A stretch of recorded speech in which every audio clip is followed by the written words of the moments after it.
बोलिए रामचंद्र महाराज की।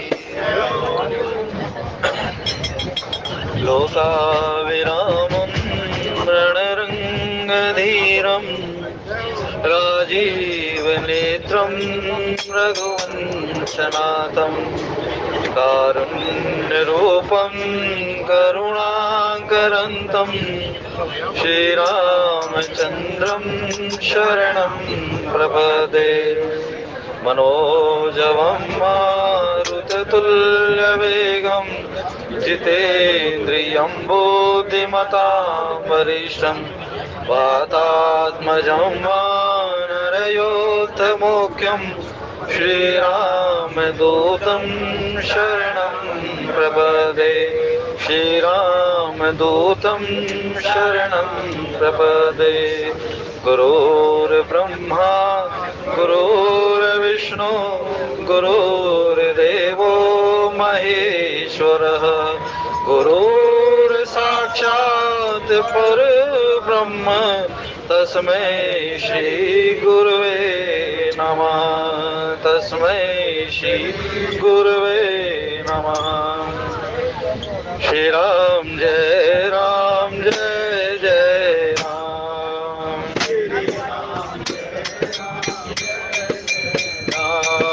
श्री राम जय जय राम।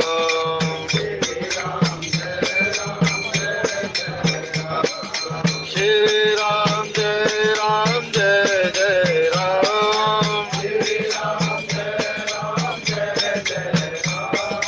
श्री राम जय जय राम। जय जय जय हनुमान गोसाई।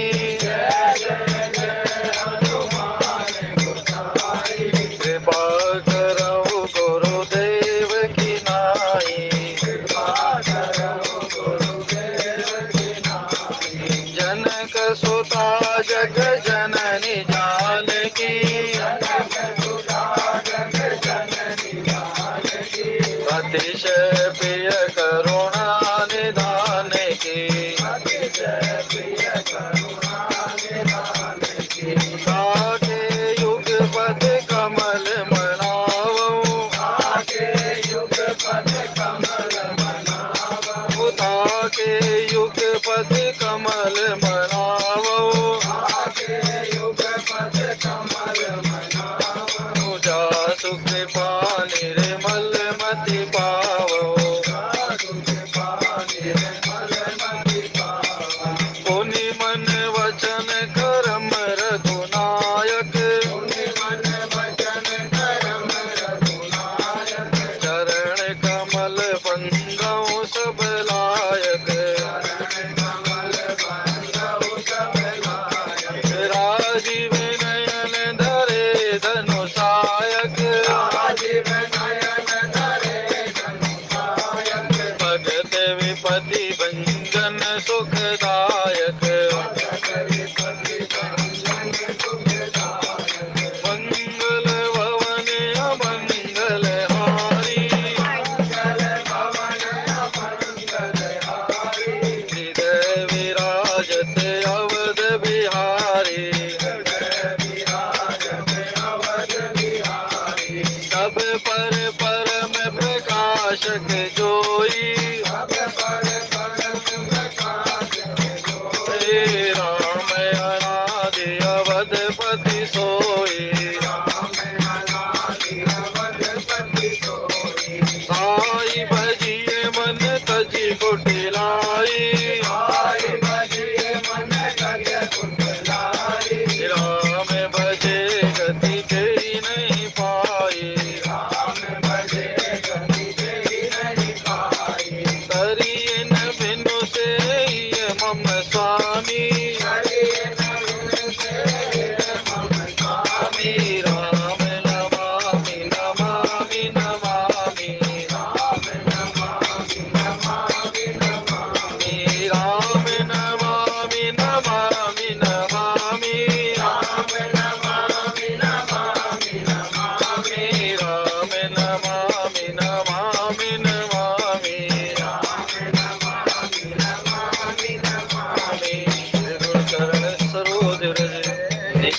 मुकुर सुधार, वर्णौ रघुवर विमल यश, जो दायक फल चार। मौसम दीनन दीन हित, तुम समान रघुवीर, अस विचार रघुवंश मणि, हरहु विशंभव वीर। बोलिए राजा रामचंद्र महाराज की।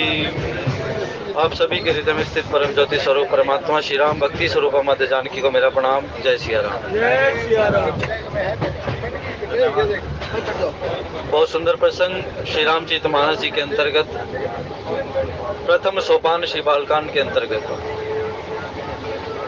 भगवान श्री रामचंद्र जी और जगत जननी माता जानकी, इन दोनों के विवाह का प्रसंग है। अब जिस प्रकार से पहले बताया जा चुका है कि विवाह एक प्रकार का संस्कार होता है जो हमें योग्यता प्रदान करता है। जब हम भी कोई काम करने चलते हैं, पहले के समय में ये बात होती थी, आज भी कुछ विशेष क्षेत्रों में ये बात है कि जब हम किसी विशेष कार्य के निमित्त चलते हैं तो हम दिशाशूल देखकर चलते हैं कि दिशाशूल किस किस दिशा में होता है। और हम शगुन और अपशगुन का भी बहुत ज्यादा ख्याल रखते हैं। कई बार हम कह तो देते हैं कि हमें आज स्वप्न में ये दिखाई दे गया या मार्ग में ये चलता दिखाई दे गया तो ये शुभ शकुन है। लेकिन जो हमारे यहाँ कोश है जिसमें शाब्दिक अर्थ हैं, जिस प्रकार से अमर कोश है, संस्कृत शब्द कोश है या हिंदी सागर है, इन सभी कोशों में बताया गया है कि जरूरी नहीं है कि आपको कोई मंगल चिन्ह दिखाई दे जाए तो मंगल ही हो जाए। मंगल के चिन्ह तो जरूर हैं, हम उसे शकुन मान लेते हैं, लेकिन आवश्यक नहीं है कि वो चिन्ह दिखने के पश्चात भी मंगल हो जाए। इसीलिए उसके बिल्कुल भाव में जाना चाहिए कि इस मंगल के चिन्ह का भाव क्या है। जिस प्रकार से एक नेवला होता है, इसको नेवल कहते हैं हिंदी में। यदि नेवल दिख जाए तो सर्वविध कल्याण होता है। नीलकंठ दिख जाए और वो दाहिने से निकल जाए तो उसको भी मंगल कहते हैं। लेकिन यदि मृग निकल जाए तो मृग के भाव तीन होते हैं कि वो मंगल देगा या अमंगल देगा। मृग की संख्या हमारे यहाँ 9 है। हम कह देते हैं हिरण को ही मृग कहते हैं, लेकिन वन में रहने वाले 9 प्रकार के जीवों को हम कहते हैं मृग। इसीलिए भगवान राम ने कहा तुम जैसे लोगों के लिए अमृगया करने के लिए यहाँ वन में विचरे हैं। मारीच को कहा ये कि हम यहाँ आए हैं तो हम तुम जैसे के लोगों की मृगया करने के लिए आए हैं। यानी 9 प्रकार के लोगों के अंदर जो कुवृत्तियां हैं, जो विचार हैं, जो कुदृष्टियां हैं, उन सभी का श्रृंगार करने के लिए हम यहाँ विचर रहे हैं। इसलिए उस मृगों को जानना चाहिए कि मृग क्या है, लेकिन वो हिंदी अर्थ है तो सभी को उनका अर्थ पता नहीं लगेगा। इसलिए कोश में इसको पढ़ना चाहिए कि 9 मृग कौन कौन से होते हैं। श्री राम जय राम जय जय राम, श्री राम जय राम जय जय राम। तो वो जो बरात बनाई गई उसमें कहता बनई न बरनत बरी बराता, होई सगुण सुंदर सुभदाता। वो बारात इस प्रकार से सजाई गई थी कि मानो उसका वर्णन किसी से नहीं हो सकता हो। जिस प्रकार जिस बारात के रथ की सुंदर वचनों की रचना के द्वारा जिसका वर्णन शारदा नहीं कर सकती, उस बारात का ही कहना क्या है महाराज। वहां को स्वामी जी ने लिखा कि जिस बारात के रथ का भी वर्णन शारदा नहीं कर सकती, वो बारात कितनी सुदृढ़ होगी, कितनी वैभवशाली वो बारात नहीं होगी। इस वैभवशाली बारात के लिए जनक जी महाराज ने सेतु बना दिए नदियों पर। इसलिए कहा जाता है कि अवधपुरी और मिथिला नगरी के बीच में एक नदी नहीं बहती थी, कई नदियां बहती हैं। इस प्रकार से मिथिला नगरी का जो गांव है जहां जानकी जी का प्राकट्य हुआ था, उससे 120 किलोमीटर दूर है गंडकी नदी, जिसमें शालिग्राम प्राप्त होते हैं। और जानकी जी के वहां से जाना उस गंडकी नदी का पूरा पहाड़ी क्षेत्र है, उसमें कई घंटों का समय लग जाता है। गोरखपुर से ही कम से कम 15-16 घंटे का रास्ता है जनकपुर का। और उस जनकपुर में भी जाकर जानकी जी के उस गांव में जाना जहां उनका प्राकट्य हुआ था, वो भी कम से कम 2-2.5 घंटे का रास्ता है हमारा। श्री राम जय राम जय जय राम, श्री राम जय राम जय जय। उस बारात का वर्णन नहीं किया जा सकता, इतनी सुंदर वो बारात बनी है। चारा चाशु बाम दिशि लेई, मन हो सकल मंगल कही देई। अब कहते हैं चारा चाशु, चाशु का मतलब होता है नीलकंठ पक्षी। जिसको हम कहते हैं ना नीलकंठ, उसको हिंदी में कहा जाता है चाशु। अब ये नीलकंठ दिख जाए तो इसका बड़ा सुंदर वर्णन होता है कि ये मंगल का सूचक होता है, ये सर्वविध मंगल करता है ये, और ये दिखता बहुत कम है। जिस प्रकार से कोयल कार्तिक मास में बोलती हुई नहीं सुनती, आश्विन मास में बोलती हुई कम सुनती है, इसी प्रकार से चाशु जो है, नीलकंठ जो पक्षी है, ये बहुत कम दिखाई देता है, लेकिन जिसको दिख जाता है उसका मंगल हो जाता है। और कहते चारा चाशु बाम दिशि लेई मनहु सकल मंगल कही देई। यहाँ 3 जो मंगल कहे गोस्वामी जी ने, वैसे तो यहाँ 6-7 मंगल कहे हैं, उनका मंगल हो जाता है, वो शकुन कहे हैं, लेकिन 3 शकुनों को बड़ा मंगल देने वाला कहा गया, शब्द के साथ मंगल शब्द लगाया है। जैसे नीलकंठ है तो नीलकंठ के साथ लगाया है, ये सर्वविद। यदि ये नीलकंठ पक्षी जो है हमारे दाहिने से निकल जाए, जिस प्रकार से हम रास्ते पर चले जा रहे हैं और हमें गऊ दिख जाती है, हम उससे बचने के लिए किसी भी दिशा से निकल जाते हैं, लेकिन सदैव गऊ को और वृषभ को अपने दाहिने कर निकलना चाहिए।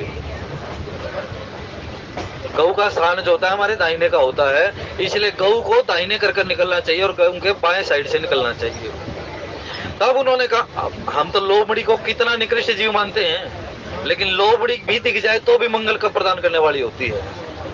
श्री राम जय राम जय जय राम, श्री राम जय राम जय जय। तो का मन उस सकल मंगल कही दे। यदि नीलकंठ पक्षी जो हमारे दाहिने से निकल जाए, हमारे दाहिने भाग से निकल जाए, तो मानो सभी प्रकार का मंगल प्रदान करने वाला हो जाता है। फिर कहा दाहिन काग सुखेत सुहावा। अब काग को हम कितना निकृष्ट पक्षी मानते हैं, लेकिन इसी काग की योनि में काग भूषुंडी जी ने भगवान के चरित्रों को गाया है। कितनी सुंदर योनि नहीं होगी। तो इसलिए कभी ये ना माने कि निकृष्ट योनि में भी जन्म लेने वाला जीव भगवान की प्राप्ति नहीं कर सकता। हमारे यहाँ कोई भेद नहीं है भाई। भागवत जी को पढ़ोगे, भागवत जी में शब्द आया स्वपच। स्वपच का मतलब होता है नीच, और नीच कर्म करने वाला। यदि वो नीच कर्म करने वाला भी भगवान के प्रति निष्ठावान है, जिस प्रकार से सदना कसाई, यदि वो भी भगवान के प्रति निष्ठावान है, पूर्ण निष्ठावान है, उसकी भगवान में एक लो लगी हुई है, तो वो भी किसी ऐसे श्रेष्ठ ब्राह्मण से, जो वेदों का ज्ञाता तो है लेकिन भगवान के चरणों में प्रेम नहीं, उस ब्राह्मण से भी ज्यादा श्रेष्ठ है। ये भागवत जी का वचन है। तो कोई अपने आप को ये ना मान ले मैं ब्राह्मण कुल में उत्पन्न हो गया तो मैं श्रेष्ठ हो गया भाई, और ये ऐसे योनि में जन्म हो गया जो सेवादारी करते हैं तो ये मुझसे निकृष्ट हो गया। हमारे यहाँ किसी में भेद नहीं है। उसको उत्तम केवल और केवल उसको ये बताया क्या कि भगवान के नाम से ही सबकी बड़ाई है। यदि ब्राह्मण भी समय से अपना यज्ञोपवीत नहीं करवाता, यदि वो वेदों का पाठ नहीं करता, यदि वो अपने शाखा का ज्ञान नहीं रखता, और यदि वो अग्निहोत्र नहीं करता, तो ब्राह्मण अपूजनीय है, वो अपने कुल का घाता होता है। और यदि कोई सेवा कर्म करने वाला, यदि कोई झाड़ू लगाने वाला भी भगवान के चरणों में विनती करता रहता है, उनके चरणों में उसका अगाध प्रेम रहता है, तो वो श्रेष्ठ से कहीं ब्राह्मण है। उपनिषदों में यह वर्णन आया है कि ब्राह्मण में क्या गुण होने चाहिए। रामचरितमानस में 9 गुण बताए गए हैं ब्राह्मण के। नाथ राम अति लघु नाम हमारा, परशु सहित बड़ नाम तुम्हारा। और महाराज तात एक गुण धनुष हमारे, लेकिन आपके तो 9 गुण है और पुनीत है सारे के सारे गुण। इसलिए ब्राह्मण में मृदुलता, ब्राह्मण में ये स्वभावगत होनी चाहिए, प्राप्त करने की आवश्यकता नहीं होनी चाहिए। ये गुण जो है 9 के 9 गुण, तेज है, पुंज है, या समर्पणता है, मृदुलता है, ये ब्राह्मण में स्वभाव से रूप होने चाहिए। दाहिन काग सुकेत सुहावा। यदि काग भी हो, जिस काग को हम तक निकृष्ट मानते हैं, यदि वो काग भी हमारे दाहिने हो जाए, और सुखेत, सुखेत का मतलब होता है सुंदर क्षेत्र में बैठा हुआ। सुंदर क्षेत्र कहते हैं हरे भरे खेत को, हरियाली वाला जो क्षेत्र होता है उसको सुखेत कहते हैं हिंदी में।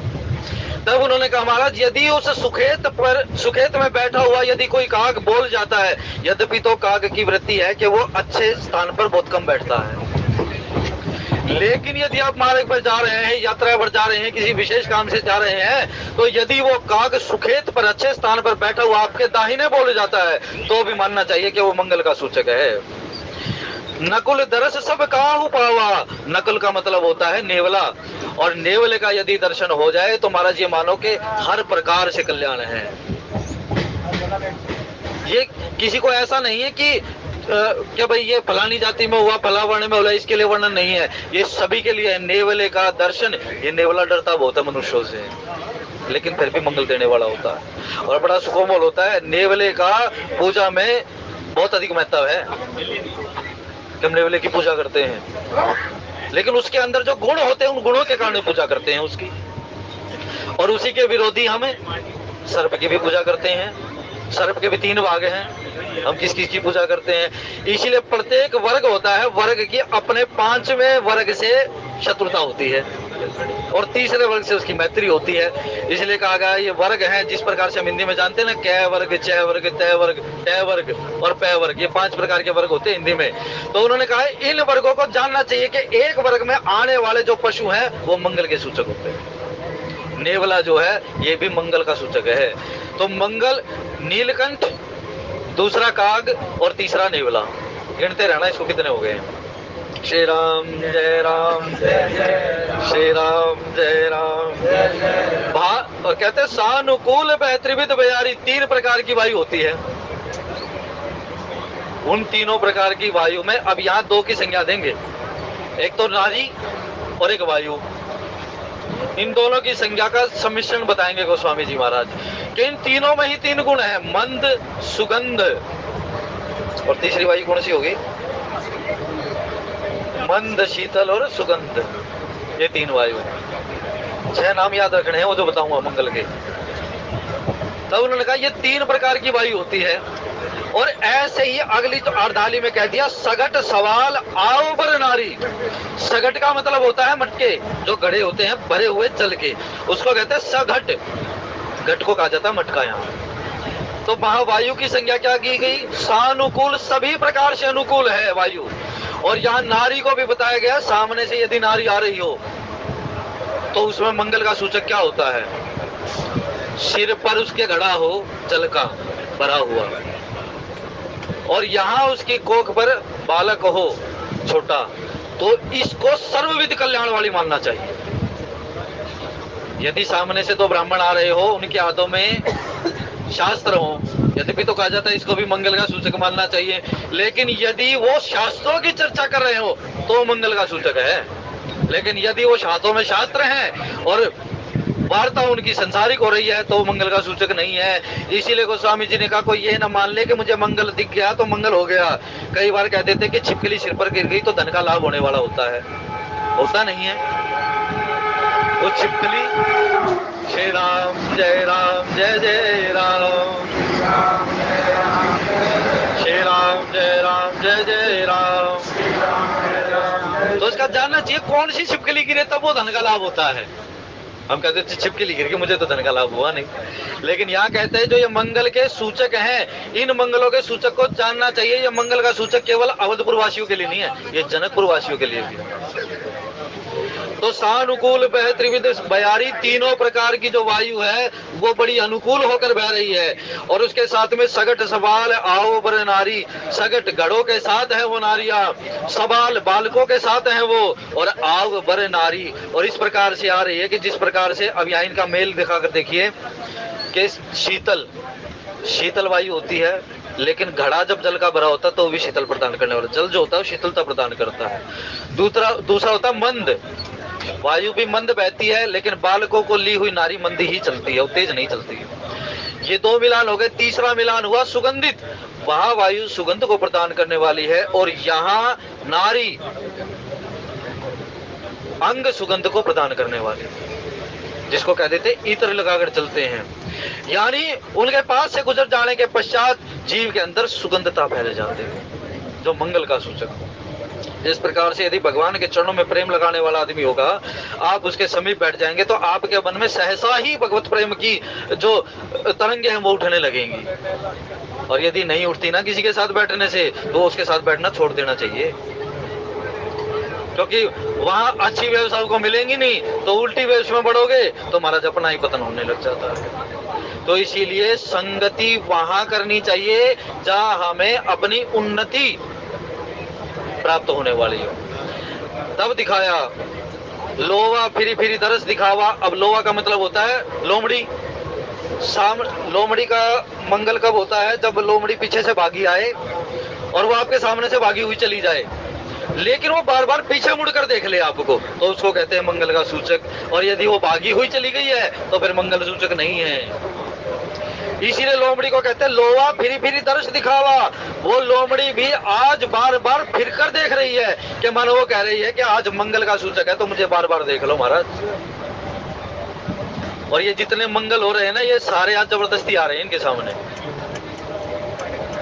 क्योंकि एक दो प्रकार का मंगल कहा। एक तो उन्होंने कहा महाराज सुदिन सुमंगल सभी पर, जब राम हुई युवराज, राम को राजा कर दोगे ना तो सभी प्रकार का मंगल हो जाएगा। अब राम को युवराज करने लगे तो वही अमंगल हो गया। क्यों, स्थिति कैसी थी। अब उन्होंने कहा महाराज दूसरा मंगल ये है कि महाराज जब उनकी बारात जा रही है तब उन्होंने कहा, वो भी बार बार फिर कर देख रही है, मंगल गण जनु दीन दिखाई। कहते वो कहती है कि जैसे मंगल कि भाई मुझे देखोगे नहीं ना तो मेरी बढ़ाई नहीं होगी। तुम्हारा तो मंगल होना है क्योंकि तुम तो राम की बारात में जा रहे हो, लेकिन यदि मुझे भी देख लोगे तो मेरा भी मंगल सूचक होना सिद्ध हो जाएगा। आज ये मंगल इसलिए इनके सामने प्रकट हो रहे हैं। क्षेमकरी का है क्षेम विशेषी। क्षेमकरी होती है एक प्रकार की चील जो महाराष्ट्र के क्षेत्र में पाई जाती है।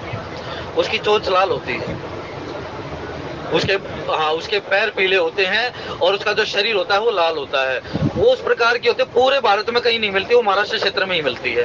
इसलिए उसको क्षेमकरी, क्षेम यानी उसका नाम भी क्षेमकरी है, वो मंगलकारी है। और दूसरा वो मंगल करने के लिए उपस्थित है। आज वो भी दिखाई दे रही है। विशेषी वो क्षेम करने के लिए। क्षेम का मतलब होता है कल्याण।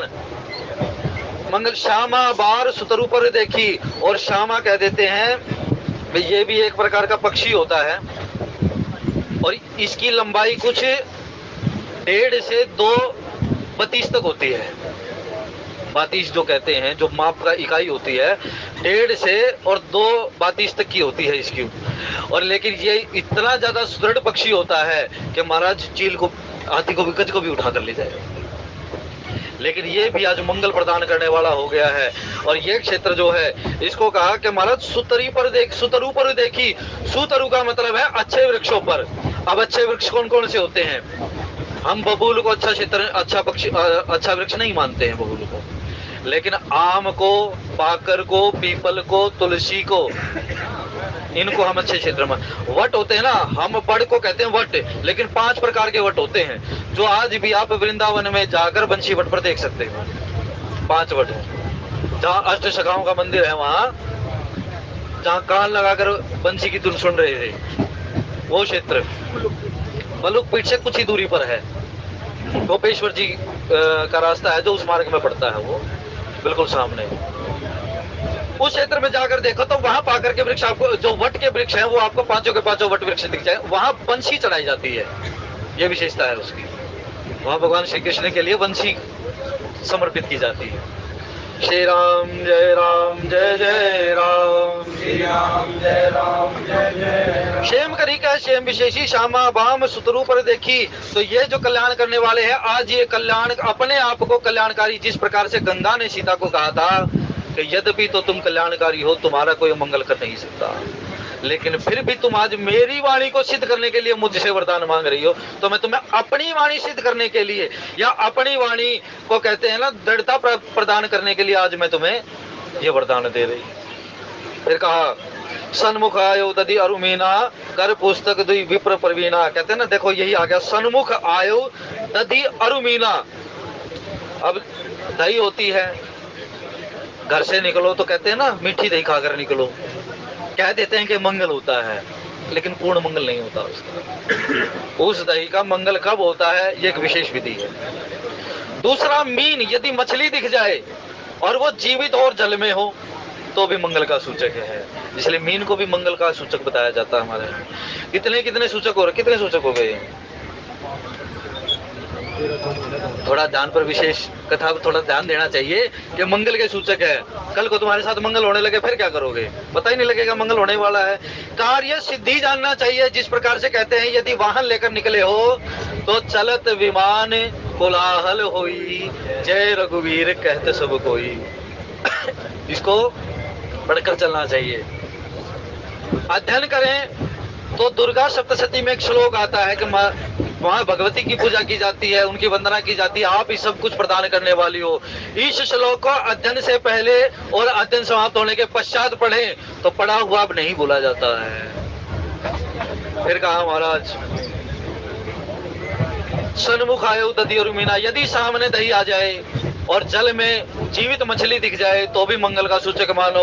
और यदि कर पुस्तक दुई विप्र प्रवीणा, दो ब्राह्मण यदि पुस्तक लिए हुए, धर्म ग्रंथ लिए हुए सामने आ जाए और उसी की चर्चा कर रहे हो, यदि वो सत्य चर्चा कर रहे हो, परमार्थ चर्चा कर रहे हो, उस शास्त्र की चर्चा कर रहे हो, तो भी अपने आप को मानना। यद्यपि तो आजकल तो तिरस्कार बहुत ज्यादा हो रहा है, लेकिन अपना भी कुछ इसमें हाथ है। न मस्तक पर तिलक होता, न सिर पर शिखा होती, तो सम्मान मिलेगा कहां से? तिलक को देखकर तो वैसे भी सम्मान की दृष्टि आ जाती है सामने, भले ही कोई करे ना करे, लेकिन एक बार कन्नी काट जाएगा आपसे कि जरूर भगवत प्रेमी होगा महाराज। तो अपने बचाव के लिए तिलक धारण कर लो, किसी और के लिए नहीं। तो महाराज श्री राम जय राम, श्री राम जय राम। और यह तिलक की महिमा ऐसी नहीं है, जो इस तिलक में जो लाल श्री लगाई जाती है ये स्वयं माता जानकी है, और जो दो साइड से लगाया जाता है इधर से और इधर से, वो भगवान श्री रघुनाथ जी के दो चरण हैं, दो पदारविंद है। इसीलिए भगवत प्रेमी जो होता है वो यही कहता है कि मैं अपने मस्तक पर अपने उस इष्ट सीताराम जी की या उस श्यामा श्याम जी की मैं चरण चिन्हों को धारण करता हूँ। तो सेवा भाव उसका जाएगा कहाँ? और यदि वो तिलक धारण कर कर भी यदि सेवा भाव जीवन में उत्पन्न हुआ तो भाई कोई फायदा नहीं है। श्री राम जय राम। फिर महाराज ये सारे मंगल के सूचक बताए गए। मंगल में, कल्याण में, अभिमत फलदातार, जो मंगल को करने वाले थे, जो कल्याण का करने वाले थे। अभिमत का मतलब होता है जो मन की कामना है, मन सिद्ध कामना। जब संकल्प किया जाता है तो वहां संसिद्धि के लिए बोला जाता है मन अपसित कामना संसिद्ध्यर्थम अमुक अमुक गोत्र उत्पन्न या अमुक अमुक नाम जो है तत्र आदो गणेश आदिना गौरी आदिना देवता नाम पूजनम आदि आदि जो भी है वयम करिष्ये हम करिष्ये, कि हम मंगल को प्रदान करने वाले या मंगल के कार्य की, इस कार्य की मंगल में फलश्रुति के लिए सबसे पहले गणेश अंबिका का या उसके साथ अनेक देवताओं का, सभी देवताओं का मैं पूजन करने का निश्चय करता हूँ। कहा ये जितने भी मन अपसित कामना को प्रदान करने वाले थे, जनु सब साचे होन, सच्चे तो हैं ही, मंगल को प्रदान तो करते हैं, लेकिन आज अपनी उस सच्चाई को सिद्ध करने के लिए कि भाई तुम्हारा तो कल्याण होना है, लेकिन हमें भी थोड़ी सी बढ़ाई दे दो कि भाई ये ना कह दे कोई आदमी कि जब राम जी का विवाह हुआ था तो तुम तो मंगल के सूचक थे, तुम क्यों नहीं दिखाई दिए वहां पर। तो इन्होंने कहा कि हमें भी थोड़ा सा देख लो कि हमारी भी सहभागिता, जिस प्रकार से उस गिलहरी ने कहा था महाराज थोड़ी बहुत तो बालू मैं भी डाल दूंगी, तो कहते डाल लो जितना तुम्हारा सामर्थ्य है। तो उन्होंने कहा जितना तुम्हारा सामर्थ्य है, आज उस सामर्थ्य को सिद्धि करने के लिए, ये कहने के लिए कि हम भी उस मंगल सूचक, उस मंगल कार्य में सम्मिलित थे, तो हमें भी देख लिया करो भाई। नहीं तो आज तो इन पशुओं की इतनी दुर्गति हो रही है कि इनको स्थान भी रहने के लिए नहीं मिल रहा है। और देखो एक बड़ी और गजब की बात है, जो ये 9 मृग बताए ना आपको, ये 9 के 9 मृग शिकार हैं, शिकारी नहीं है। श्री राम जय राम, ये शिकार होने वाले हैं। इनमें आता है शश, रुरु और हिरण, ये लास्ट के 3 हैं। इनको कहा गया महाराज ये सारे मंगल के सूचक आज सिद्ध होने के लिए आए हैं। मंगल सगुण सुगम सब ताके, सगुण ब्रह्म सुंदर सुत जाके। अब कहते हैं महाराज मंगल तो उसके लिए स्वयं ही उपस्थित है। मंगल सगुण सुगम सब ताके, यहाँ बड़े सुंदर शब्द लिए गोस्वामी जी ने, मंगल सगुण, इसीलिए सगुणता के साथ ही मंगल है। यहाँ गोस्वामी जी कहते हैं सगुण के उपासक जो हैं वही मंगल सूचक का अनुभव कर सकते हैं। जो निर्गुण का उपासक है उसे मंगल की सूचना से क्या मतलब है, उसे पता ही नहीं कि मंगल का सूचक होता क्या है। हम तो ध्यान लगाकर बैठ के आंखें बंद कर ली, विचार शून्य हो गए, ध्यान की समाधि में मूलाधार से ऊपर उठकर स्वादिष्ठान में सम्मिलित हो गए, उसके बाद नाभि चक्र में आ गए, हृदय चक्र में आ गए, फिर कंठ में अपने आप को ले लिया, फिर मस्तक पर ले लिया और फिर ब्रह्मरंध्र से अपने प्राणों का त्याग कर देते हैं। लेकिन उसको कहते कि महाराज ये जो चक्र हैं, ये जो मंगल प्रदान करने वाले हैं, इनको कहा ये मंगल आपका जब मन प्रफुल्लित हो जाएगा, जरूरी नहीं है कि मूलाधार से अपने चक्रों को जागृत करो, भगवान की लीलाओं में प्रवेश कर लो, जोड़ सा भी चक्र जागृत हो गया, सप्त के जितने भी चक्र अपने आप जागृत हो जाएंगे स्वतः ही, कठिनाई की आवश्यकता नहीं है। एक बात ध्यान रखिए, लेकिन जिसका ध्यान मूलाधार पर ही स्थित हो जाता है उसकी अधोगति हो जाती है। श्री राम जय राम। सबसे विशेष चक्र है ये, इसकी जागृति पर ये जो जितने ध्यान लगाने वाले लोग हैं ना, सभी इसी पर जोर देते हैं कि इसको जागृत करो पहले। और यदि व्यक्ति की भावना संसारिक रही, लौकिक रही, यदि काम में रत रहा, तो इससे ऊपर नहीं उठ पाता है फिर। और जब इससे ऊपर उठने लगता है ना जीव को, इस प्रकार से ऐसा लगता है जैसे मान लो बिच्छू डंक चुबा रहे हो, ऐसी साधना होती है इसका। और जागृत होने में कोई ज्यादा कठिनाई भी नहीं है इसमें, लेकिन कहते हैं ये जो मंगल सूचक है, इसीलिए हम मंगलों को जानते नहीं है, इसलिए उसका प्रभाव नहीं मानते महाराज। कह देते हैं ना कुछ नहीं होता मंगलों से, हमें इस अंधविश्वास में मत बाढ़ो, ये अंधविश्वास नहीं है। कहते हैं ना किसने देखा स्वर्ग भरतरी आपा मरे बिना, किसी ने नहीं देखा भाई, जब तक अपने पर नहीं बीतती न मंगल का पता लगता, न मंगल का पता लगता। कोई इस चौपाई को भले ही गाता रहे कि मंगल भवन अमंगल हारी प्रभु सुदशरथ अजीर भी। इस चौपाई का भाव कितना गूढ़ है, ये तो इस पर चिंतन करने वाले ही जानते हैं। ये गुण साधन ते नहीं हुई, तुम्हारी कृपा पावे गई। कहते ये इस चौपाई का भाव अपने साधन से नहीं जाना जाता, ये तो किसी संत के, किसी ऐसे भक्त के चरणों में बैठकर इसका गूढ़ अर्थ प्राप्त किया जाए, अंदर जिज्ञासा हो, उसकी पिपासा हो, तब कहीं जाकर वो ज्ञान रूपी मेघ उस शीतलता के जल का छिड़काव करते हैं। कहा मंगल सगुण सुगम सब ताके, सभी प्रकार का मंगल हो जाता है जहाँ सगुणता आ जाती है, क्योंकि सगुणता मंगल का सूचक लीलाओं में होता है। सब ताके, उसके लिए सभी प्रकार के सगुण, यानी ये मंगल है जो सगुण सामने ही तो आ रहे हैं, दिख रहे हैं, इसीलिए तो सगुण है ये, इनकी लीला दिख रही है, इनकी क्रिया दिख रही है, इसीलिए ये मंगल है। सगुण ब्रह्म सुंदर सुत जाके, लेकिन सगुण ब्रह्म जिसके लिए वो परमात्मा जो है सगुण रूप धारण कर कर इस संसार में देह धारण कर कर आया हो और उसके पुत्र के रूप में आ गया, तो उसके लिए तो सभी प्रकार से मंगल है महाराज। राम सरिस बरु दुल्हनी सीता, और फिर कहते हैं जहाँ राम के समान पुत्र है, राम सरिस बर। श्री राम जय राम, श्री राम जय राम।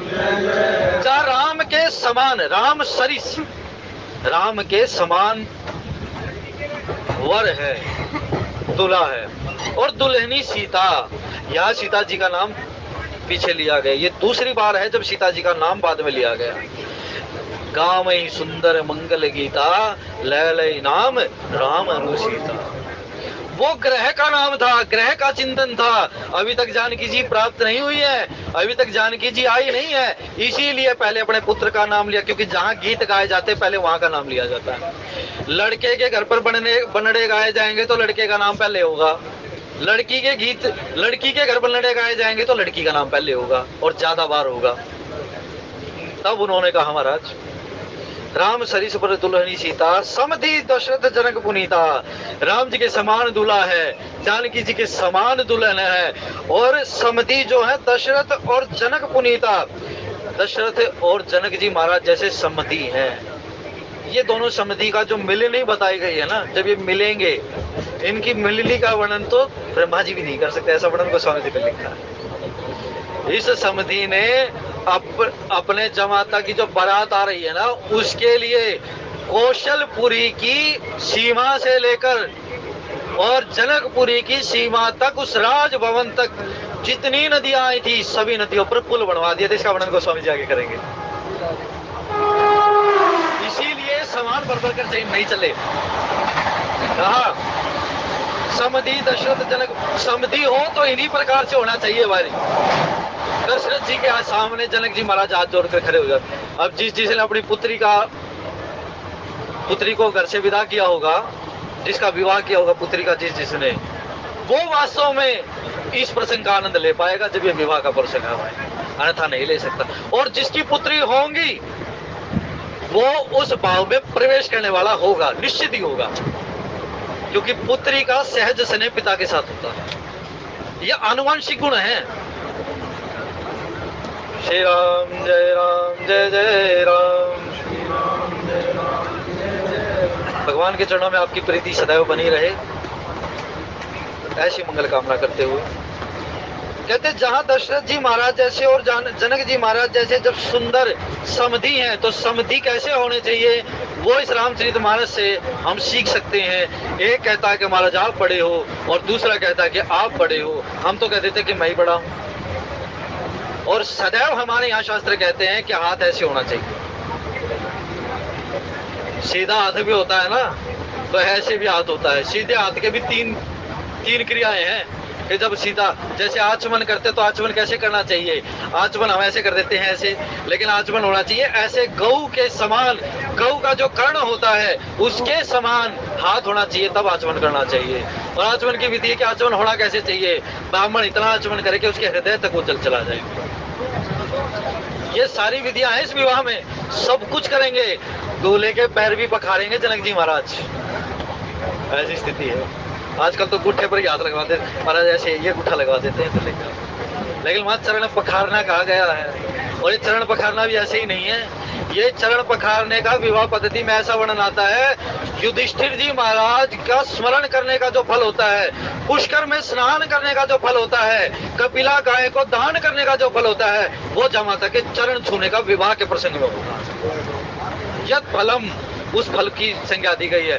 तो घर पर बैठे बैठे ही यदि पुष्कर का, कपिला गौ का दान करने, आजकल तो गौ दान कराते हैं ना पंडित जी, तो 500 रुपए पकड़ा देते, 1100 रुपए लो जी महाराज गौ दान हो गया। गौ का दान, अरे कौन सी गौ का दान करना चाहिए, किस समय पर गौ का दान करना चाहिए? ऐसे ही कहीं गौशाला से गौ ली और उसका किसी को दान कर दिया, गौ दान नहीं है। गौ दान वो है जो सवत्सा हो और कुछ ही दिन की ब्याही हो। गौ दान करने की तो बहुत बड़ी विधि है महाराज। फिर कहा, सुनिए से ब्याह सगुण सब नाचे।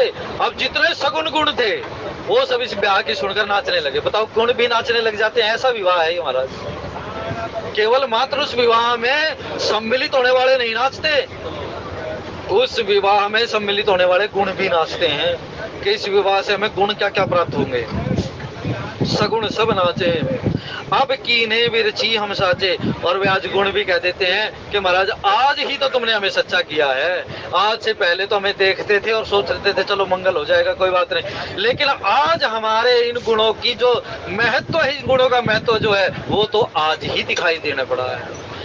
जब किसी कन्या के विवाह में आपकी सहभागिता हो जाए, किसी गौ की सेवा में किसी भी प्रकार से आपकी सहभागिता हो जाए, किसी तीर्थ के जीर्णोद्धार में आपकी सहभागिता हो जाए, किसी संत की सेवा में आपकी सहभागिता हो जाए, रोगियों के रोग को दूर करने की सेवा में आपकी सहभागिता हो जाए, इसको मानना के विधि ने आपको भाग्यवान बना दिया है, आपके कर्म उदित हो गए, ऐसा मानना चाहिए। आज ये गुण भी ये कह रहे हैं कि राम जी के विवाह में हमें देख लिया गया तो महाराज आज हम भी सच्चे हो गए। हमें संदेह होने लगा था कि कोई हमें मानता है, सत्युग में कौन मानेगा, इनको कोई नहीं मानता, क्योंकि सब ही भगवत परायण थे।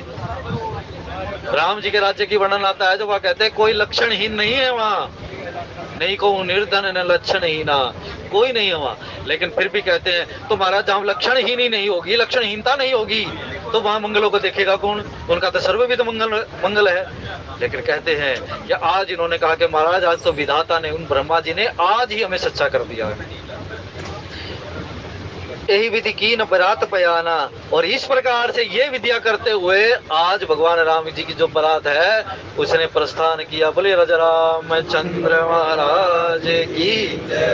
अब अपने आप को मान लेना कि कौन इस बरात में किस वाहन पर बैठा है, किस रूप में सम्मिलित हो रहा है, भाई अपने आप को मान लेना। है गए गाज हने निशाना। और वहां कहते हैं है का मतलब होता है बाजी, बाजी का मतलब होता है अश्व। और जो उत्तम श्रेणी के उत्तम नस्ल के जो हाथी, ये गज थे, ये क्या नाम है, अश्व थे, इन सभी को चलाया गया। तो महाराज वहां पनव और निशान, ये दो प्रकार के वाद्य यंत्र होते हैं जिनकी आवाज बहुत दूर तक जाती है। इन सभी को बजाया गया।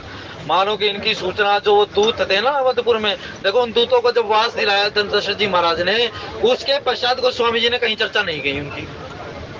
वो बेचारे वहीं रहे, अवधपुर जनकपुर में वापस चले गए। वशिष्ठ जी ने क्या किया, क्योंकि वशिष्ठ जी भी बरात में सम्मिलित हो गए, तो दूत कहाँ गए। लेकिन आगे कहेंगे जनक जी महाराज ने जब सूचना पाई कि चक्रवर्ती सम्राट अवधपुर नरेश दशरथ जी महाराज वहां से पयान कर चुके हैं, तब उन्होंने उन दूतों के माने सूचना पाई हो, फिर उन्होंने उस नदियों पर बांध बना दिए। आवत जानी भानुकुल के, तू वही बात आ गई ना, आवत जानी। जनक जी महाराज ने जान लिया कि दशरथ जी महाराज अब आ रहे हैं। यहाँ से बारात ने प्रस्थान किया और वहां जनकपुर में जनक जी महाराज का नाम है शीरध्वज। ये दो भाई हैं जिनकी दो पुत्रियां हैं, शीरध्वज हैं और एक कुशध्वज हैं। इनके छोटे भाई कुशध्वज, जिनकी पुत्री शत्रुघ्न को ब्याही गई थी और लक्ष्मण जी महाराज को ब्याही गई। तब उन्होंने कहा महाराज आवत जानी भानुकुल केतु, भानुकुल यानी सूर्य कुल के जो केतु हैं। अब केतु का मतलब होता है ध्वजा। ज्योतिष में केतु मोक्ष का कारण है और यही स्थान परिवर्तन का भी कारण है। कुंडली में देखा जाता है कि कोई लोग कह देता ना, मुझे तो विदेश में जाना है, मुझे ये स्थान छोड़ना है, अनायास ही बिना कुछ किए और बिना कुछ चिंतन किए उसको देश छोड़ना पड़ता है या उसको घर छोड़ना पड़ता है। उसका सबसे प्रबल कारक होता है केतु, और यही केतु मोक्ष का कारण है, यही केतु वियोग का कारण है, और यही केतु जो है अध्यात्म का भी कारण है। कुंडली में जिस प्रकार से घरों में वयोवृद्धों को अनुभवी की संज्ञा दी जाती है, इसी प्रकार से कुंडली में इस केतु को बुजुर्ग की संज्ञा दी गई है। अनुभव से ही मोक्ष प्राप्त होता है। जब जनक जी महाराज ने जान लिया कि आवत जानी भानुकुल केतु के सूर्य कुल की पताका को फहराने वाले या सूर्य कुल की पताका जो जनक दशरथ जी महाराज है, अब वो आ रहे हैं। उन दूतों ने जाकर सूचना दे दी कि महाराज, अब यहाँ बड़ा संदेह उत्पन्न हो जाता है कि दूत वहां से कब चले होंगे, कब उन्होंने सूचना दी होगी। और इन्होंने जाना सरितन ही जनक बधाई सेतु। जनक जी महाराज ने जान लिया कि अवधपुरी नरेश आ रहे हैं दशरथ जी महाराज, और उन्होंने कहा सरितन ही जितनी नदियां बीच में बढ़ती थी उन सभी पर बांध बना दिए, सेतु बना दिए। क्या इतना तुरंत हो सकता, वहां से बारात चली हो और यहाँ सेतु बना दिए जाए। लेकिन वहां कुछ महात्मा ऐसा वर्णन करते हैं, संतों से सुना है कि जिस प्रकार से आज होता है ना, जैसे रामेश्वर जा रहे हो, रामेश्वर का जो पुल है समुद्र पर, उसकी क्या है, जब किसी को जहाज को गुजरना होता है ना, तो उसके दो फाड़ हो जाते हैं, उनको दो भागों में कर दिया जाता है। इसी प्रकार से मानो इतनी उत्कृष्ट वहां पर टेक्नोलॉजी है, तकनीक है कि उन सभी ने पुलों के उस भागों को बनाकर रखा हुआ गया है। क्या पता किस स्थिति में युद्ध छिड़ जाए, क्या पता किस स्थिति में देश छोड़कर जाना पड़े, कुछ भी हो सकता है। जिस प्रकार से रावण की लंका चारों तरफ से समुद्र से घिरी हुई थी, अब लंका से बाहर जाना हो तो क्या करेगा, रथ सजाना हो, क्या खाई से उभर जाएगा, नहीं ना। इसीलिए वो जब दरवाजा गिराते थे तो वहां सेतु बांधा जाता था। ये उत्कृष्ट तकनीक थी वहां पर कि महाराज उन्होंने कह दिया कि वहां से चल पड़े हैं, बारात चल पड़ी है, तो अब क्या करना चाहिए भाई, रास्ते में समुद्र नदियां भी पड़ती हैं, नदियों को कैसे पार करेंगे। लेकिन गोस्वामी जी इसका उत्तर भी पहले दे आए हैं। ऐसी ऐसी नस्ल के घोड़े उन्होंने सजाए हैं कि जो थल पर और जल पर एक समान चल सकते हैं। जिस प्रकार से राम जी की सेना में कौन थे, आकाशचारी, नख आयुध गिरिपादधारी, चले गगन वही इच्छाचारी। ऐसे थे जो अपने नख से भी समुद्र का निर्माण कर सकते। नखों, अपने नखों को उन्होंने शास्त्र बनाया। तो उन्होंने कहा, जनक जी महाराज ने सूचना पाई और दूतों को आदेश दिया कि भाई जाओ और जो जितनी नदियां रास्ते में पड़ती है उन सभी पर जाकर सेतु बांध दो। बोले ठीक है महाराज। उन सब ने सेतु बांधना शुरू किया, बीच बीच पर बांस बनाए और कहा ऐसा ही नहीं है कि तुम्हें सेतु बनाने हैं, वो बारात आ रही है। अगवानी यहीं से शुरू कर दी जनक जी महाराज ने।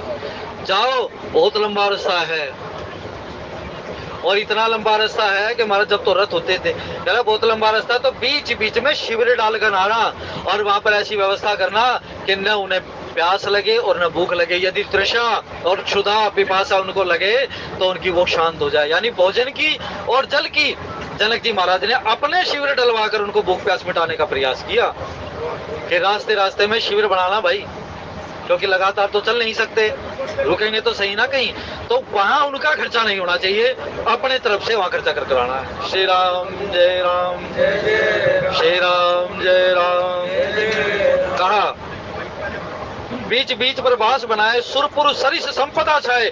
लेकिन वो वास कैसे बनाए गए थे? आजकल जैसे कावड़िए कावड़ लेकर आते हैं, हमारे यहाँ कावड़ डाक कावड़ लाने का कोई विधान नहीं है।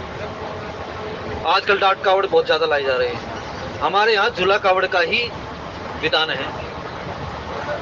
अब उन्होंने कहा महाराज बीच बीच में वो शिविर बनाए गए, और शिविरों में क्या किया गया कि सुरपुर सरिस संपदा छाए। उन शिविरों को इस प्रकार से सजाया गया, इस प्रकार से उस शिविरों में उपलब्धता वस्तुओं की गई, भोजन की व्यवस्था, जल की व्यवस्था, इतनी समुचित व्यवस्था की गई कि महाराज अवध के अमरावती में भी, इंद्रलोक में भी, उस स्वर्ग में भी उसकी व्यवस्था कुछ उसके सामने लज्जित हो जाए। जिस प्रकार अब सुव्यवस्था क्या होती है, जब ये विवाह में बारात को भोजन परोसा जाएगा, जब जानकी जी वहां पर अपनी माया प्रेरेंगी तो वहां वर्णन आएगा जिस जिसको जो जो भोजन पसंद है उसकी रुचि के अनुसार भोजन की उपलब्धता है। अब अवधपुर वासियों की क्या पता, जनकपुर वासियों को क्या वो भोजन क्या करते हैं महाराज। अगर आज की स्थिति देखें तो नेपाल में इसका मछली का भक्षण आम बात है आज की स्थिति यदि देखें उसको। लेकिन यहाँ कहा जा रहा है कि महाराज वो स्थिति ऐसी समुचित व्यवस्था, जिस प्रकार का भोजन अवधपुरवासी करते थे उस प्रकार की व्यवस्था वहां उन शिविरों में की गई। कावड़ियों के लिए जो कई बार शिविर लगाए जाते, कई बार वहां भोजन समाप्त भी हो जाता है। कई बार भंडारा लगाता है व्यक्ति। भंडारे का अर्थ क्या है? भंडारे का अर्थ है जो भंडारा खत्म ही ना हो। लेकिन यहाँ तो केवल इसलिए लगाए जाते, पूर्णिमा आ गई, अमावस आ गई, कुछ भी आ गया तो वहां कुछ 2 घंटे के लिए भंडारा लगाया जाता है। कोई और भूखा जाता तो कहते थे भंडारा समाप्त हो गया। वो भंडारा किस चीज का है महाराज? भंडारे की व्यवस्था करनी है तो इस प्रकार से करो। यदि शाम तक भी भंडारा चल रहा है तो शाम तक वो भंडारा चलना चाहिए। अपने मन की संतुष्टि के लिए कहते 2 घंटे भंडारा लगा लिया तो ये भंडारा नहीं होता। ये तो मात्र एक ऐसी विधि है कि हमने थोड़ा बहुत धन लगाना था, वो सत्कर्म में। ये सत्कर्म कोई फल देने वाला नहीं है भाई। श्री राम जय राम। लेकिन लगाने चाहिए, जो लगाते हैं साधुवाद है, ऐसा नहीं कि अजीब लगाने बंद कर दो, लगाओ, लेकिन उसके मूल भाव को समझ कर लगाओ कि लगाएं तो किस प्रकार से लगाएं। कहा आसन शयन, आसन का मतलब अन्न दिया। वहां किस प्रकार की समुचित व्यवस्था थी? वहां अन्न की समुचित व्यवस्था की गई, आसन की। वहां वसन की, वसन का मतलब वस्त्रों की। क्या आप सुबह उठेंगे, रात को सोएंगे तो आपके इतनी दूर से आए हैं, धूल मिट्टी के वस्त्र हो जाएंगे भाई, उनकी क्रीज भी बिगड़ जाएगी। तो महाराज आपको समुचित वस्त्रों की व्यवस्था की गई है, अलंकृत वस्त्रों की व्यवस्था की गई है कि आप सुबह उठे, प्रातः संध्या वंदन आदि से आप निवृत्त होंगे तो ये वस्त्र आप धारण करें। आसन शयन पर बसन सुहाए, और वहां पर समुचित शैयाओं की। कितनी बड़ी बारात आई, महाबारात आई थी वो राम जी की, पूरी की पूरी अयोध्या उठकर चली गई तो और बारात कैसी होगी। लेकिन उन सभी की शैयाओं का, उन सभी के बिस्तरों का भी वहां समुचित व्यवस्था। कितना बड़ा क्षेत्र नहीं उन्होंने अधिग्रहण किया होगा वहां पर। पावई सब निज निज मन भाए, सभी ने वस्त्र भी अपनी इच्छा से पाए कि भाई ये मुझे अच्छे लग रहे हैं, मुझे दे दो। सभी ने भोजन भी अपनी इच्छा के अनुसार पाया कि मुझे ये भोजन अच्छा लगता है, और सभी ने सैया भी अपने अनुसार पाई कि महाराज आप इस पर सो जाओ, आपको इसमें वो है। तो अब वैशाख का महीना चल रहा है, वैशाख महीने में सबसे बड़ा महत्व है पीपल लगाने का। यद्यपि पीपल को कोई लगाता नहीं है, पीपल अपने आप में ही काग के द्वारा उत्पन्न होता है, लेकिन कहा गया इस समय में भी जो पीपल को लगा देता है उसका अक्षय फल हो जाता है। और अब जो अक्षय तृतीया आ रही है, इस पर कुछ लोग ये विचार कर रहे होंगे जिनके घर में विवाह होने वाला होगा, या खाती जाए या अबूझ सा है, इसी में विवाह कर देंगे। इस अक्षय तृतीया पर कोई विवाह नहीं होगा। जुलाई से पहले कोई मुहूर्त नहीं है। 9 जुलाई का पहला मुहूर्त है। श्री राम जय जय राम। फिर कहा महाराज, नित नूतन सुख लखी अनुकूले। नित नूतन, जब तक वो वहां रहे, मतलब जब तक उन्होंने वहां विश्राम किया, तब तक वो नए नए अनुभव का वहां कर रहे हैं। नए नए अनुभव कैसे हैं? वहां जवान लड़के बैठे हुए हैं, तो उनका अपना अलग खेल है। जिस प्रकार से बारात में चल रहे हैं ना, तो बारात में वहां कर्तव्य दिखाने वाले भी चले। अगले दोहे में बताएंगे इसको। वो कर्तव्य दिखाने वाले भी चले, तो वहां पर कर्तव्य भी देखे जा रहे हैं भाई, कसरत भी देखी जा रही है। वहां गुरुजनों के द्वारा ज्ञान भी प्राप्त किया जा रहा है। कौन सा शिष्य सो नहीं पता होगा। तब उन्होंने कहा महाराज, वो सभी नए नए रस आनंद लेकर वहां पर उस बारात का आनंद ले रहे हैं। आवत जानी बारात बर सुनी कही गए निशान, सजी गज रथ पद चर तुरग लेन चले अगवान। बारात को सुना, उस बारात को सुनते हुए अगवानी करने वाले जो लोग हैं उस बारात को लेने के लिए चले। अब वो बारात लेंगे, वहां पर वहां की के जो भावना है वो आगे आने वाले श्रेष्ठ वक्ताओं के द्वारा श्रवण कर पाएंगे। आज की कथा के भाव भगवान शंकर, मां पार्वती, हनुमान जी महाराज, सदगुरुदेव महाराज के चरणों में समर्पित करते हुए बोले राजा रामचंद्र महाराज की जय।